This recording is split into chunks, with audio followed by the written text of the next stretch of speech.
¿Qué tal? ¿Cómo les va? Bienvenidos a todos. Estamos hoy con Gabriel Bentascal, es periodista, es escritor, es especialista en Medio Oriente, está hoy en la ciudad de Rosario y es un gusto recibirlo en la redacción del diario La Capital. Hola Gabriel, ¿cómo va? Buen día. Un placer, ¿qué tal? Igualmente. Bueno, tema complejo si los hay. Conflicto del Medio Oriente árabe-israelí con la complejidad que tiene fundamentalmente desde el año pasado, si bien era un conflicto de larga data. ¿Cómo se lo explicarías a alguien que no conoce en profundidad? A ver, una persona lo que puede hacer es traducir un conflicto al idioma que le viene cómodo a él.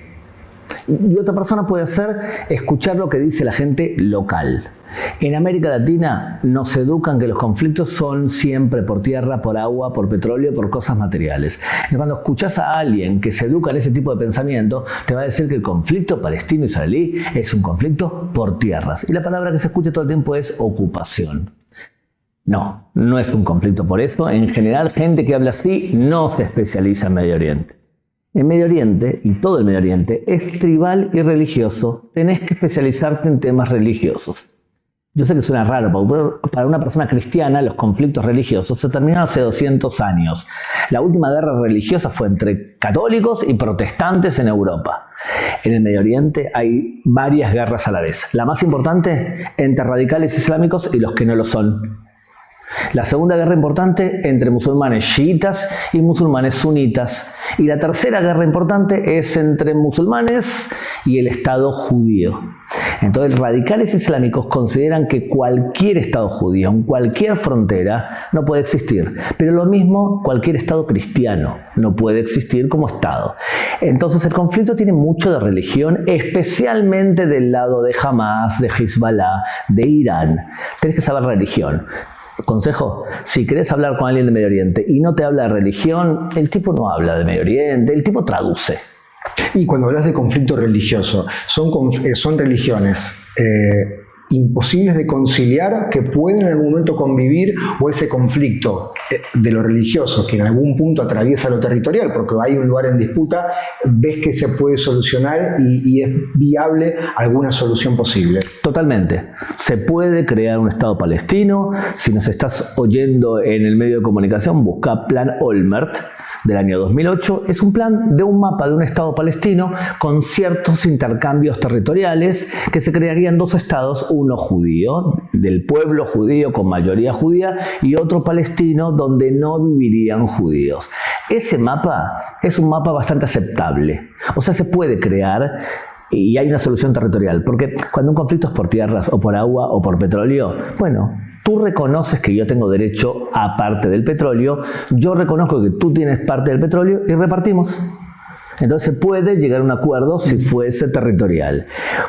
Cuando no hay una solución territorial porque el conflicto no es territorial, es más complicado, porque depende hasta qué punto esa religión que considera que no pueden vivir otros de forma independiente tiene que moderarse.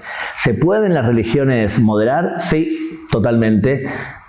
A ver, pensalo en voz alta. ¿Es lo mismo hoy un cristiano del 2024 en relación a un cristiano de la época de las cruzadas o de la Inquisición o del siglo VIII? No tiene nada que ver. La persona evoluciona, ve las cosas de otra forma, de alguna manera. Entonces se puede modificar. El Islam radical hoy es una manifestación que se puede modificar, porque lo que estamos viendo hoy históricamente es un reflejo de la Primera Guerra Mundial. Lo que ves hoy empezó la Primera Guerra Mundial. ¿Por qué? Porque históricamente la religión musulmana consideraba que otras religiones eran anuladas con la llegada del Islam. Se conoce en árabe como din al-batel, leyes anuladas, y la única ley que rige es din al-haq.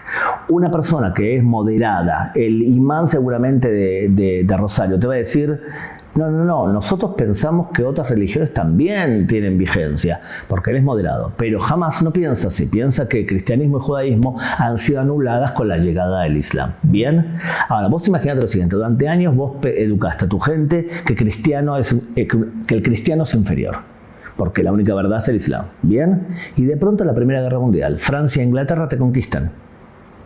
Francia e Inglaterra conquistan el Medio Oriente y conquistan el Islam. ¿Qué dice una persona que vive en el Medio Oriente? ¿Por qué me conquistaron si yo soy superior? La respuesta que se da a sí mismo es porque no estoy cumpliendo la ley como debería. Y la única forma de volver a ser potencia es regresando al siglo VII. ¿Y cómo lo hago? A través del adoctrinamiento y cuando soy muy fuerte a través de la Guerra Santa. Entonces lo que ves hoy es una evolución que comenzó la Primera Guerra Mundial. Mucha gente que te está escuchando debe pensar, bueno, pero el relato de Gabriel es muy sesgado, es muy pro-israelí, tenés una mirada, digamos, que anula al otro, que piensa que toda la responsabilidad del conflicto es, digamos, de Hamás y de las facciones radicalizadas, o hay responsabilidades compartidas en un conflicto tan prolongado. Bueno, una aclaración importante. ¿Viste esos especialistas en el Medio Oriente que venden libros, que asesoran a servicios de inteligencia? Ninguno te va a decir algo diferente a lo que te digo yo, Ninguno. Te va a decir el conflicto religioso y tenemos claro, y es más, si a vos escuchar lo que estoy diciendo, pensás, bueno, ahora entiendo por qué a los cristianos en Europa los matan. Porque el radicalismo islámico que llegó a Europa considera que la cultura occidental es inferior. ¿Por qué atacan Inglaterra? Porque es la cuna de la democracia. ¿Por qué atacan Francia? Porque es la cuna de la Revolución Francesa. ¿Por qué atacan Estados Unidos? Porque para ellos es la concepción de toda la cultura occidental. Entonces, ¿por qué persiguen cristianos en Medio Oriente? ¿Por qué mataron a armenios en la Primera Guerra Mundial? Mataron a armenios, el genocidio armenio. No mataron solamente a armenios, asesinaron también a griegos, porque eran cristianos. ¿Por qué se escaparon cristianos acá del Medio Oriente? Porque son cristianos. Por eso es importante saber de religión. Ahora, ¿qué hicimos nosotros en Occidente también? Bueno, hicimos varias cosas y también Israel hizo varias cosas. Una de las cosas que hizo Israel fue no entender ese radicalismo para impulsar que los moderados, que probablemente sea la mayoría dentro del pueblo palestino, tengan más poder. ¿Bien? Eso es una cosa que hizo mal Israel. Yo creo que durante años no entendimos con suficiente profundidad un montón de cosas que llegan desde el adoctrinamiento. Te doy un ejemplo. Si vos dejás que una mezquita radical, pagada por Qatar, un país radical, funcione, a la larga ese grupo va a traducir ese adoctrinamiento en violencia física. Bueno, Israel no lo supo entender eso a tiempo. Otra cosa, colocar viviendas judías dentro de territorios palestinos, en el medio del núcleo de poblados palestinos, para mí fue un error. Los colonos. No todos los colonos, porque hay parte de colonos que viven en zonas que están muy pegadas a la línea verde, lo que sería la frontera entre Israel y Jordania del año 67. Esos territorios tienen una solución física posible. Pero los que están dentro, digamos, de sus propias aldeas, vos decís que claro, poner 10 perjudicial. 10 tipos que se ponen en el medio de una aldea, eso es, para mi gusto, una provocación. Entonces ahí tenés un problema. Pero creo que en general Occidente tiene un problema conceptual con respecto a cómo lidia con grupos radicales islámicos. Entonces, por ejemplo, lo vimos hace poco. Hay un país que es muy radical y que financia el terrorismo y que paga universidades en el mundo para promover ese terrorismo. Y que tiene una cadena de televisión que es radicalísima. O sea, en castellano se llama AJ+. En inglés parece la Madre Teresa de Calcuta. En árabe le explican a los musulmanes cómo pegar a la mujer.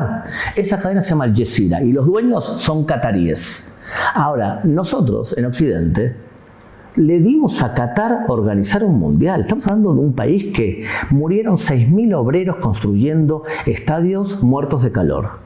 Financia Hamás. Financió a ISIS en el pasado. Los tipos están metidos hasta el gorro en todo lo que tiene que ver con radicalismo islámico. Y nosotros, vos y yo, aplaudimos que Qatar organizó un mundial.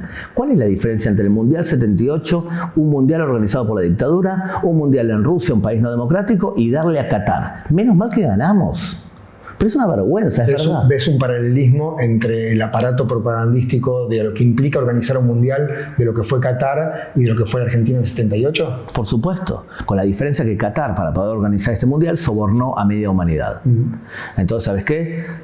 Pero hay algo que está mal. Nosotros como valores occidentales estamos premiando y dándole a un país claramente terrorista, en el caso de Argentina, terrorismo de Estado, en el caso de Qatar, terrorismo yihadista, lo estamos premiando y diciendo qué simpáticos los cataríes. Parte de lo que decís, ¿es un poco la relectura de lo que decía Huntington del choque de civilizaciones? Huntington tenía más razón que otros. Porque otros lo que decían, no, ahora hay una especie de alianza de civilizaciones. No, lamentablemente, yo sé que esto no es políticamente correcto lo que te voy a decir, porque lo políticamente correcto es hablar de Huntington de manera despreciable, pero sí nos estamos acercando a un momento en donde Occidente y los valores occidentales vamos a tener que decir, nosotros estamos orgullosos de lo que logramos como humanidad. Mirá, te lo voy a explicar de otra manera. Imagínate que vos votás, por ejemplo, un partido de centro-derecha. ¿Bien? ¿Qué significa centro-derecha? Significa que vos querés mantener lo que lograste como sociedad y querés hacer unos cambios para ser más competitivo. ¿Estamos de acuerdo? Si vos votás al centro-izquierda, vos lo que querés es conservar lo que lograste como humanidad y que haya más justicia social, por ejemplo. Pero ambos partidos políticos quieren mantener lo que logramos como humanidad. Ahora vos pensá, ¿quién viaja más? ¿Vos viajaste más por el mundo o tu abuelo? Y yo. ¿Quién tiene más regalos cuando éramos chicos? ¿Quién se muere con menos enfermedades? Bueno, nosotros somos una generación, que es la modernidad, que logró cosas buenas. Ahora tenemos acceso a información. Vos cuando éramos chicos teníamos que comprar un manual, una enciclopedia. ¿Te acordás que venía la letra A hasta la letra D? Y venía... En tomos. Claro, en tomos. Ahora vos tenés acceso a cualquier información. Ahora tu desafío es ver qué información es fake y es bullshit y una información que vale la pena. Ahí te detengo, hablando de información fake, bullshit.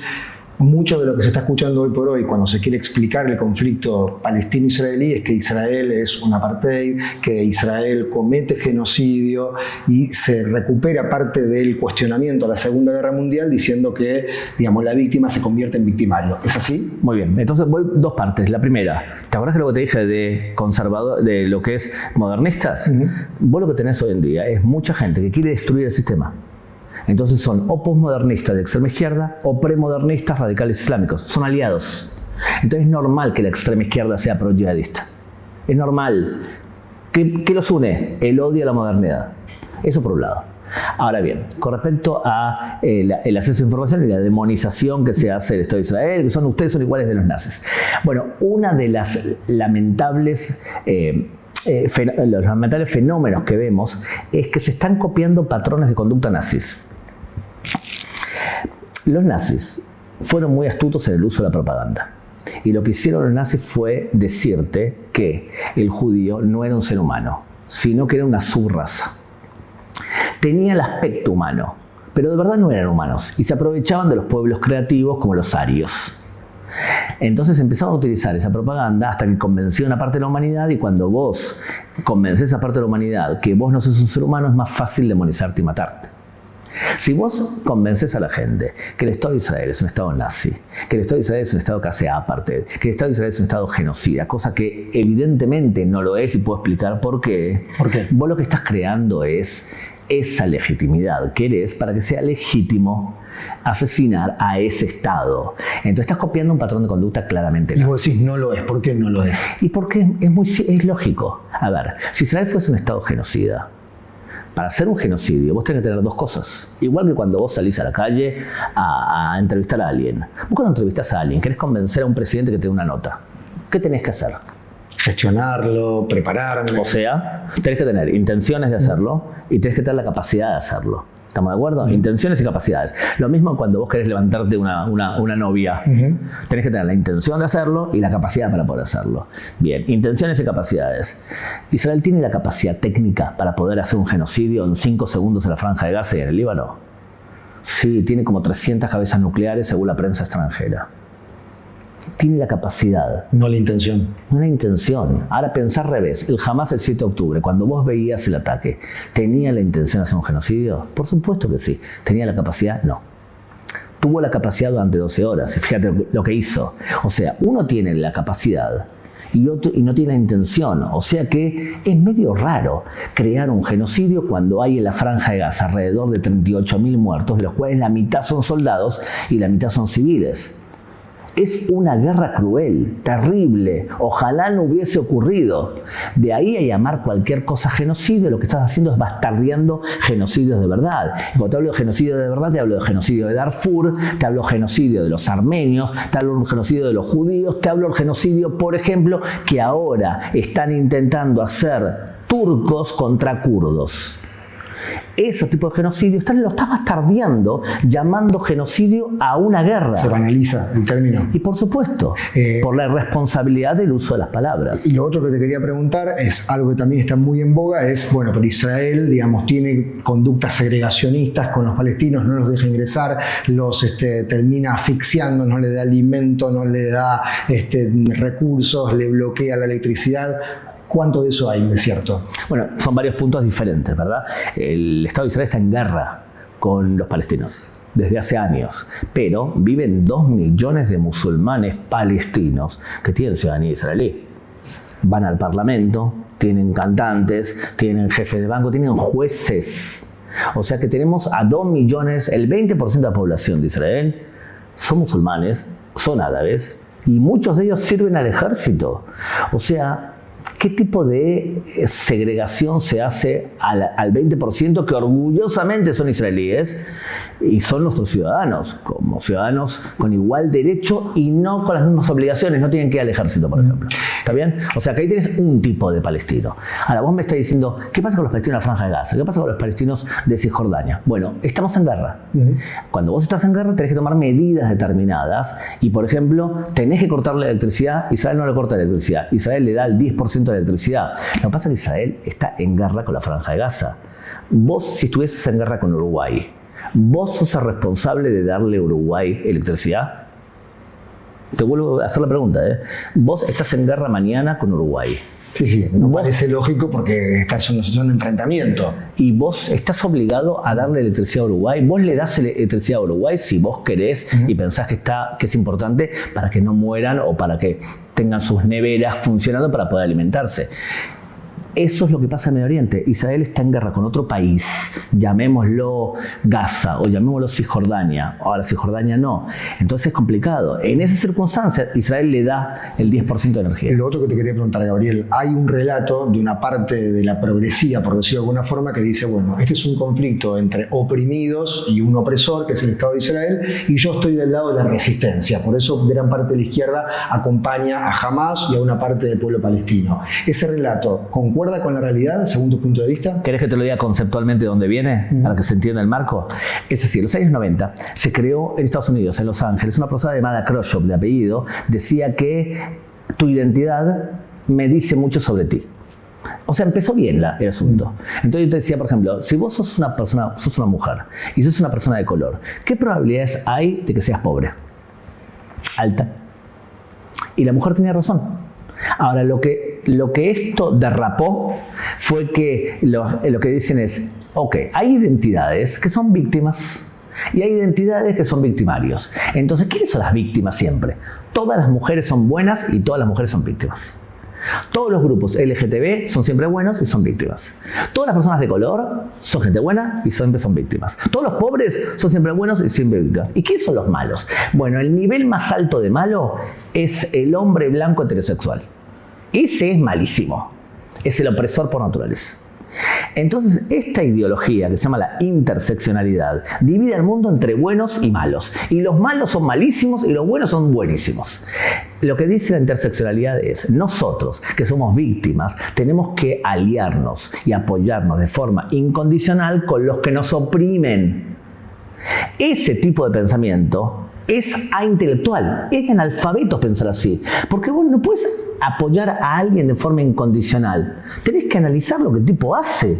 ¿A vos te parece normal que una persona LGTB, que en la Franja de Gaza lo linchan, apoya jamás? Hay una contradicción ahí. Hay una continuación porque hay un nivel de bastardeo de los valores morales y de la lógica racional. Pensá cada caso. Es por eso que grupos feministas tenían un problema el 7 de octubre. ¿Cómo explica una feminista que está apoyando a Hamas cuando Hamas violó a mujeres? No le cierra. Bueno, viene de la interseccionalidad, pero la interseccionalidad tiene una superficialidad intelectual que hace que hay que señalarlos. No estás apoyando a la víctima, estás simplemente actuando de forma pavlóvica. Pensá, macho. Cada tema es particular, cada tema es privado. Analizar cada situación.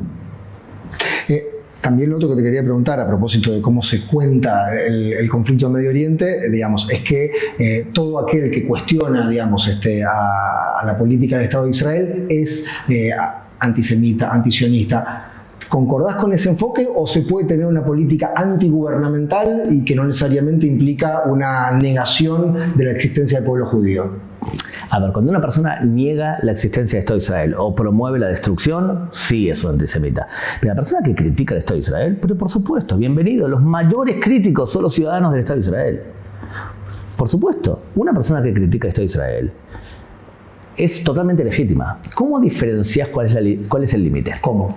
Bueno, hay varias técnicas, pero una de las técnicas es, si vos estás obsesionado con los judíos o con lo que hace el Estado de Israel y todo lo demás no te importa, ya es sospechoso. Bueno, recién aludiste a una serie de genocidios actuales. Claro. El enfoque del mundo no está sobre eso. Claro, por ejemplo, es una diputada como Biasi, del Partido Obrero, que está obsesionada con lo que hace el Estado de Israel y todo lo demás no habla. Bueno, esa obsesión es uno de los parámetros. Uno. El segundo parámetro es ser maniqueísta.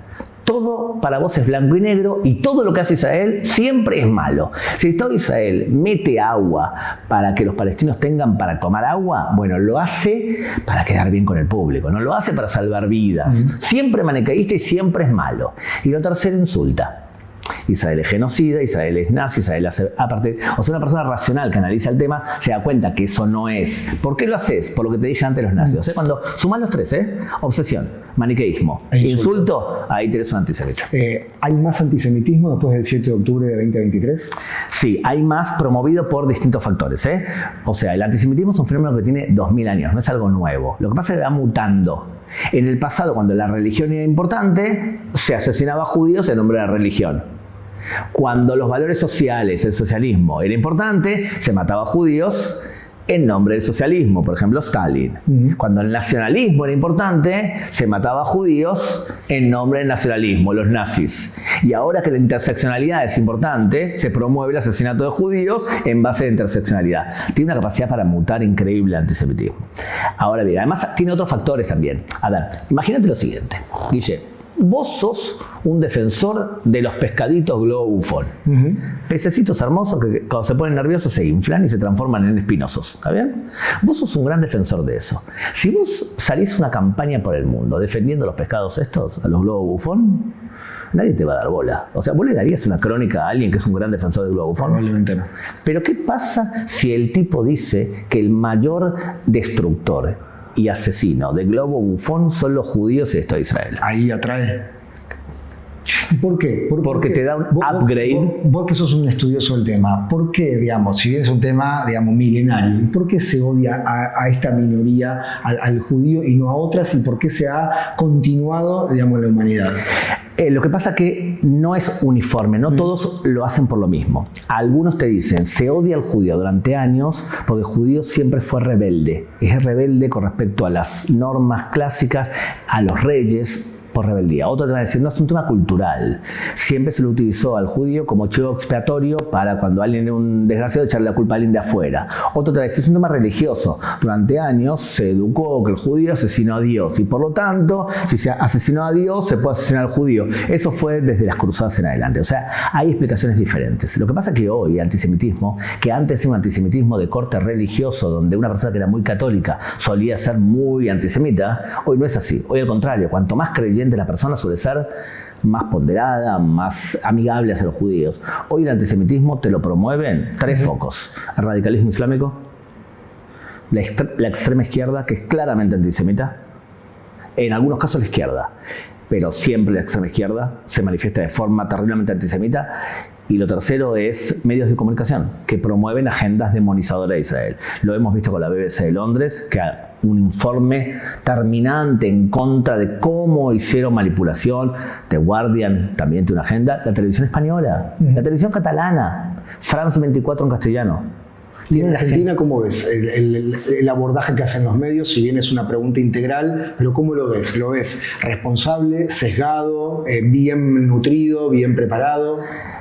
Muchísimo mejor que otros países, mucho más balanceado, escuchan a las dos partes. Creo que ayudó mucho Zoom, Porque los medios de comunicación tienen la posibilidad de entrevistar a cualquier persona en cualquier lugar del mundo y es legítimo. Antes necesitabas al mediador, que era el intérprete local que había sido educado en el materialismo histórico. Entonces eso ayudó mucho. En general, comparado con muchos otros países, Argentina está muy bien. A ver, hay muchos países que están muy bien, pero tiene que ver también con otro tema. Y tiene que ver también con el tema que en muchos países hay una discusión cultural entre todo lo que estamos hablando ahora. A ver, países que dicen, el Estado tiene que promover la excelencia y la competencia, y está bien visto que si vos trabajás más, te esforzás más, estudias más, seas premiado, o el Estado tiene que intervenir en forma proactiva para repartir planes sociales y mantener a la gente pobre. Todo este tipo de discusiones son discusiones que están en todo el mundo. En todo el mundo. Entonces, muchos países en donde ya la agenda muy socialista fracasó, no digo que sea mala, porque yo vengo de un país, yo vivo en Israel, que es un país muy socialista para bien. Y si querés te explico por qué te digo para bien. En estos países que están buscando nuevamente recrearse y pensar, toman al Estado de Israel como un Estado exitoso, en donde la gente estudia, la gente crea un país de la nada, en donde hoy es potencia tecnológica. Entonces, ese tipo de países, como Argentina, por ejemplo, con el presidente Milei, que toma al Estado de Israel como un Estado que lo inspira, como un Estado del medio del desierto, que tiene 76 años, hoy en día tiene un ingreso per cápita de $56.000. ¿Cómo lo logró? ¿Lo logró estudiando? Quiero copiar cosas buenas que hicieron. ¿Por qué dijiste recién que Israel es un país socialista pero para bien? O con raíces socialistas de izquierda para bien. ¿Por qué? Porque socialista para mí bien es ayuda a la gente dándole las herramientas para poder crear riquezas solo. No lo esclavices a él, pero sí tenés que intervenir en ciertas cosas para permitirle que él sea Einstein.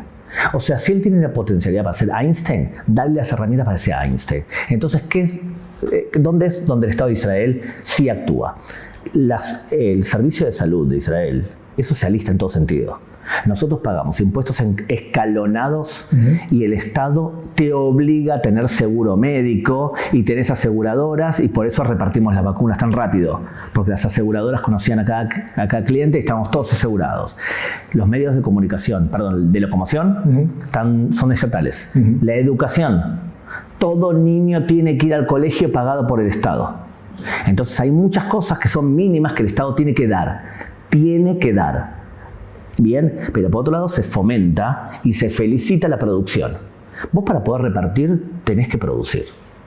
Entonces, si vos alentás la producción y felicitas al creativo y lo impulsás y le bajás los impuestos y el tipo produce más, y viene un tipo y te dice, yo quiero crear este producto, y te cuenta el producto, y viene el Estado y dice, excelente idea, ponés vos la mitad del dinero a través de inversores, yo pongo la mitad, y si tu emprendimiento tiene éxito, me devolvés lo que invertí, no el 50%. Entonces el Estado tiene un fondo de dinero y lo que hace es promover ideas creativas. Entonces crear riqueza, generar riqueza y después puedes repartir. Entonces ese es el socialismo para mí bien entendido. Se cuida al ciudadano, se lo protege, se le da lo que necesita para poder ser Einstein, pero no se reparte dinero para crear vagancia. Entiendo. Las últimas consultas. Lo que vimos en Países Bajos, en Ámsterdam el otro día, un partido entre el Ajax y Maccabi que termina con muchos simpatizantes israelíes golpeados, perseguidos. ¿Es un hecho que para vos es fácil de explicar? ¿Puede ser amplificable en otros lugares del mundo? Mira, el radicalismo islámico como ideología penetra a través de 5 pasos. Primero, crea comunidades y crea adeptos. A veces venido del extranjero, otras veces conversos. Primer paso. Segundo paso, es una religión pública. Significa hay que ocupar espacios públicos y que la gente nos vea. Tercero, crear una sociedad autónoma. No dependemos del Estado. Lo que me dice mi gobierno no me importa, lo que me dice mi imán es lo que me importa. Cuarto, golpeo o trato de manera muy dura a mi propia gente. Musulmán que no se viste de una manera determinada, lo castigo. Mujer que deambula por la calle sin acompañamiento de hombre, la castigo.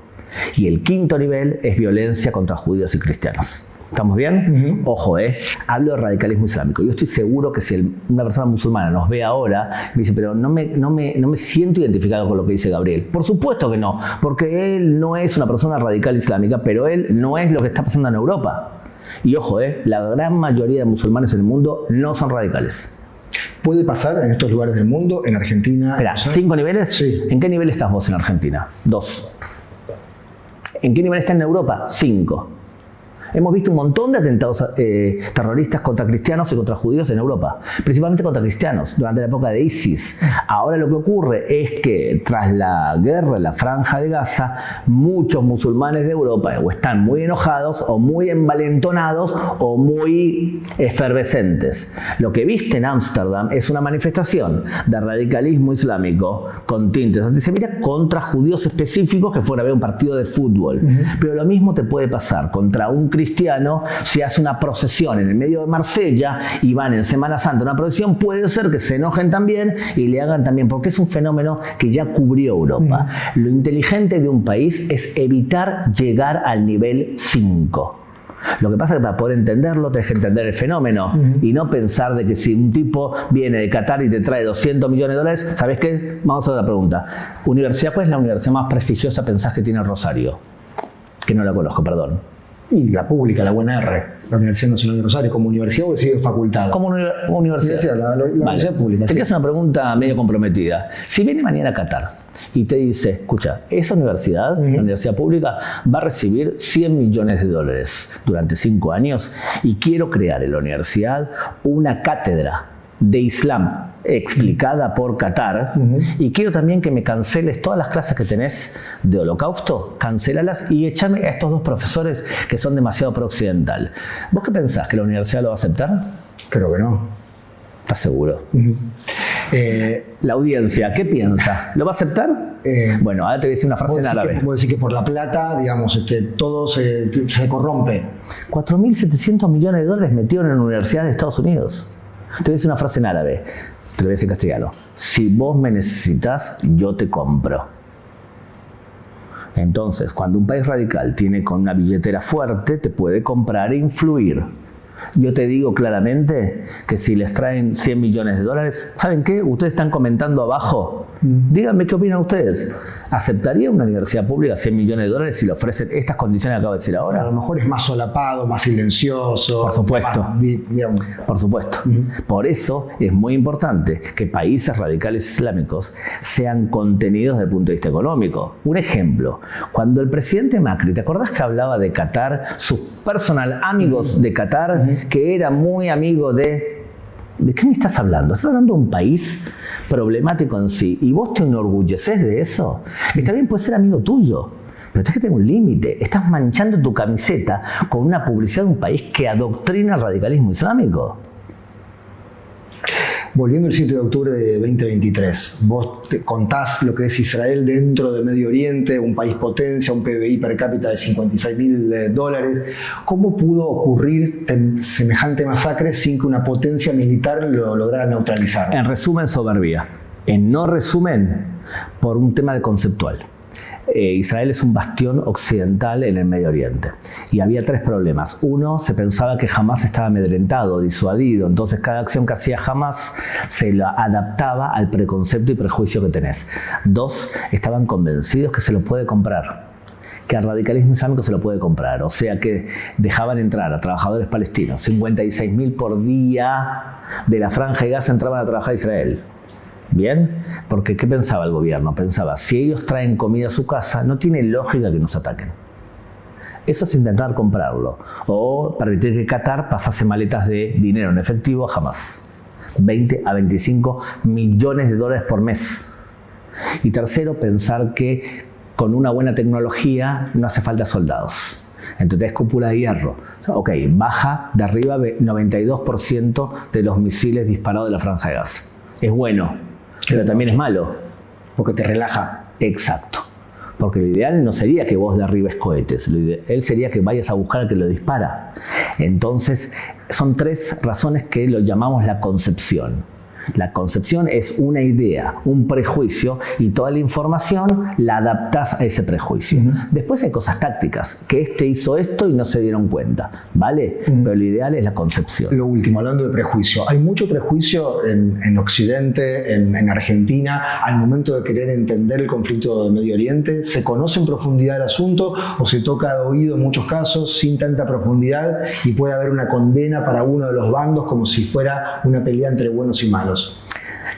Yo, en este sentido, en los últimos años, siento un progreso muy importante en ese tema. O sea, veo medios de comunicación hablando de forma mucho más responsable, entendiendo lo que es el radicalismo islámico, pero no depende tanto del 7 de octubre. Creo que ¿sabes cuál fue el momento de cambio? ¿Cuál? El primer momento de cambio, las Torres Gemelas. ¿Por qué radicales islámicos atentaron contra Estados Unidos? El problema era Israel y la ocupación. Segundo, ISIS.